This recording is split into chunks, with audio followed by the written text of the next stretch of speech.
أقول لك إن دعوة الحق مهما حوربت فهي منصورة. أبشر. بسم الله الرحمن الرحيم. بسم الله الرحمن الرحيم. القاعدة الرابعة. نعم. القاعدة الرابعة. أصول الدين كلها. نعم. قد قاعدة بينا لكيري نينو تيراي مجمل أصول أهل السنة والجماعة في العقيدة. قاعدة لكيري أصول الدين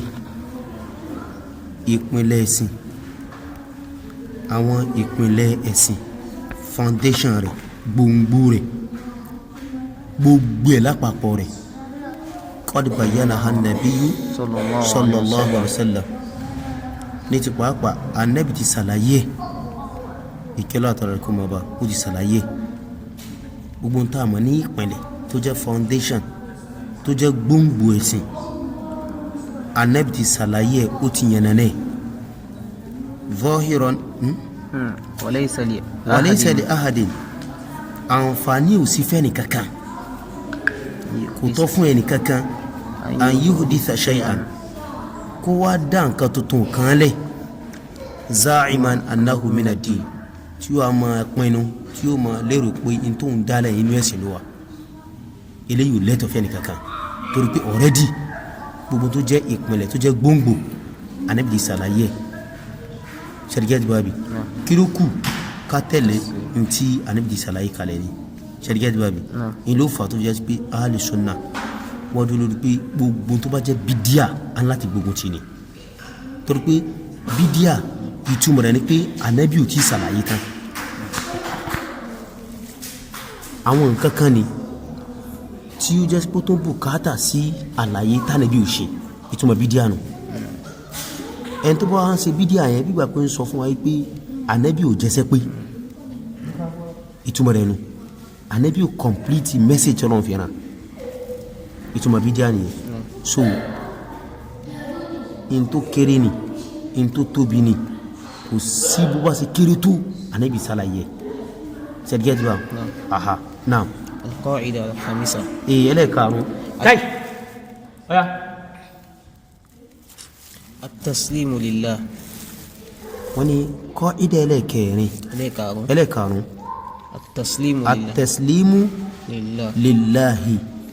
وني ìjùpájù sẹ́lẹ̀ fọ́lọ́ wali rasulihi àti ìjùpájù sẹ́lẹ̀ fún ìtẹ̀lé Ànábì sallallahu alaihi wasallam. Ìjùpájù sẹ́lẹ̀ fọ́lọ́ ní ìjùpájù sẹ́lẹ̀ ti yányán fún ìmọ́lọ̀ lọ́kàn, ikhlas àti ìtìbá àti ìjùpájù sẹ́lẹ̀ yányán fún ìtẹ̀lé Ànábì wa Muhammad. Ilé ìbẹnu yani usul ahli sunnah sẹ́dígẹ́dì wábi zahiran ní gbangba wa batina àti ní kọ̀kọ̀. فلا يعارض شيء من الكتاب أو السنة الصحيحة بقياس. أي في nǹkankan tako, أي في nǹkankan, أي في ṣe ta'arudu Qur'an àbí sunnah Nabi Muhammad tó lálàáfíà ṣẹ́gẹ́dẹ̀ bí kíyàsì pẹ̀lú kíyàsì. A ní mú kíyàsì tó já sí pé lílo kíyàsì yẹn ó máa wà contradict sí Qur'an, agbọ̀rọ̀ síbẹ̀ tó ń pé kíyàsù náà ó ní ohun ẹlẹ́ẹ̀kẹrin nínú táwọn fi ń ṣe nínú sharia Islam.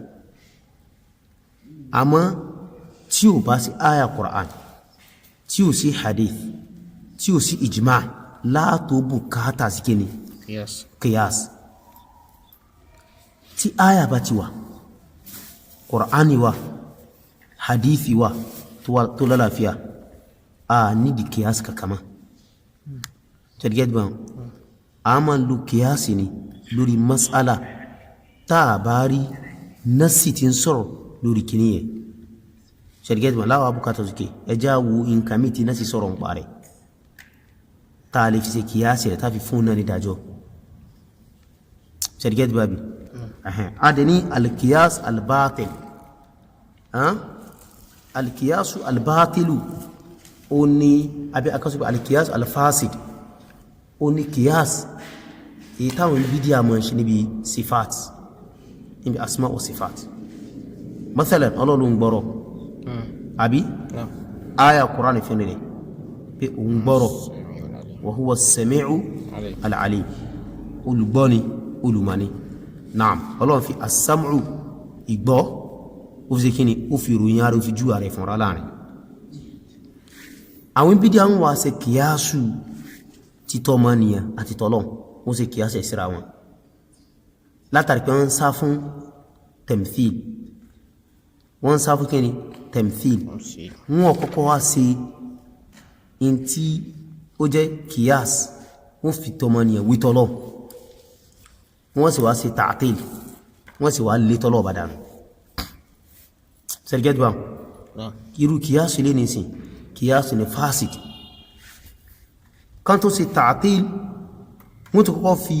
ìgbọ́ tọ́lọ́n àti tọ́mọnìyàn sí dédé ara wọn pé tẹ́ bá lọ́lọ́ bá ń gbọ́rọ̀ ọmọnìyàn náà ń gbọ́rọ̀ izan a láti lé tọ́lọ́n tó kọ́lọ́ ní kíni laysa kamithlihi shay'un sẹ́rgẹ́dì bá bí aha àwọn asọpọ̀lọ̀ bí gbọ́rọ̀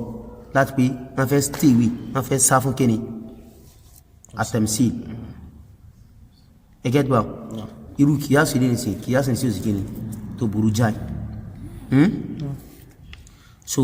a ẹ̀rí pé intansi nìsìn ó sì ta'arud sí kíni kitabu sunna al-Qur'an kìyàs iná fi lé gbígbọ́ tọ́lọ́n ìrí tọ́lọ́n ìsọ̀rọ̀ ọlọ́ náà fi lé dànù kìyàs iná lò tó irú kìyàs ilé fásit ni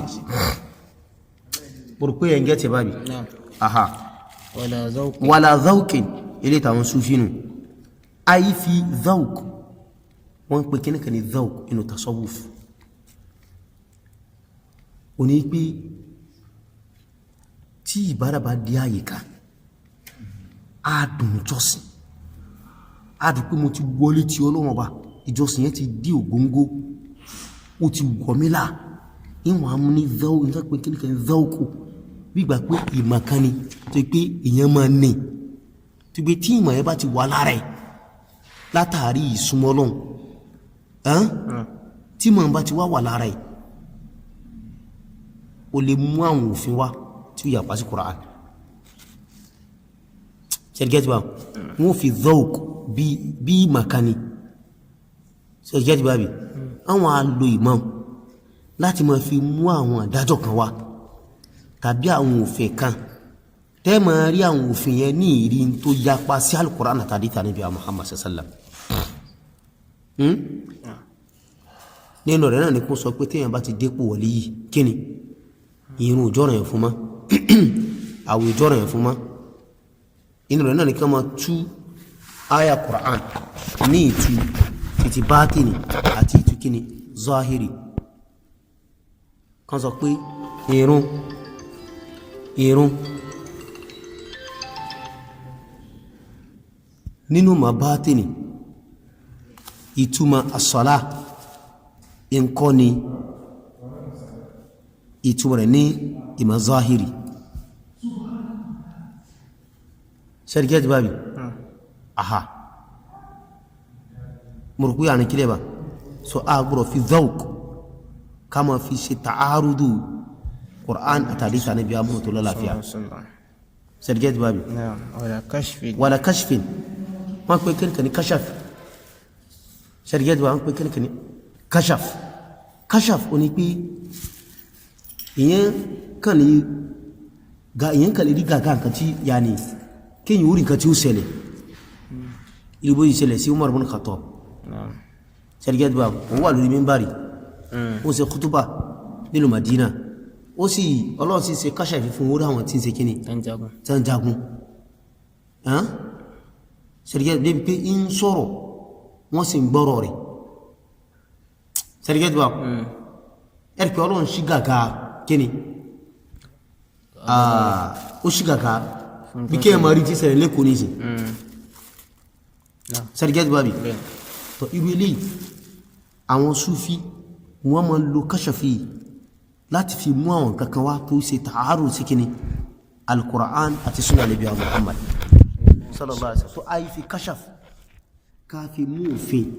tàbí ìdájọ́ kan wá tó yapa sí ntọ́lọ́hun àti ntánàbí mi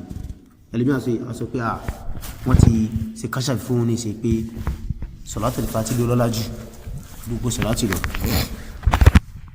àbí kó ní wọ́n ti kashaf fún pé irun kan ní gbígbé tí èèyàn bá kí ọlá rẹ̀ ju kéèyàn kí khamsu salawati lọ àti irú àwọn ọ̀rọ̀ máa ṣẹ́gẹ́tì bábí tá máa ń mú wá gbogbo lè gbọ́dọ̀ mú wá láti fi ṣe kíni láti fi ṣe ta'arudu al-Qur'an àti hadith Ànábì àmọ́ gbogbo nǹkan téèyàn bá rí bóyá lójú oorun ni àbí kí ló kọ̀rẹ́ ni èyíkéyìí tí balẹ̀ kó jẹ́ tí ó bá jẹ́ pé ó bá ti ya pásíkò náà àti àsìkiri àjùdánù kò wúlẹ̀ wala qawlu shaykh a sì gbọ́dọ̀ fi ọ̀rọ̀ ṣéwù sọ̀rọ̀ wàlíyì sọ̀rọ̀ ká máa fi ṣe ta'arudu kíni ká máa fi contradict kíni al-Qur'an àti sunnah Nabi Muhammad lálàáfíà ṣẹ́rìgẹ́dì bábí wala imami àbí ọ̀rọ̀ ìmáàmù kan wa nahwi dhalik àti tó jọ ṣẹ́rìgẹ́dì bábí aha wallahu a'lam jazakumullahu khairan wáyé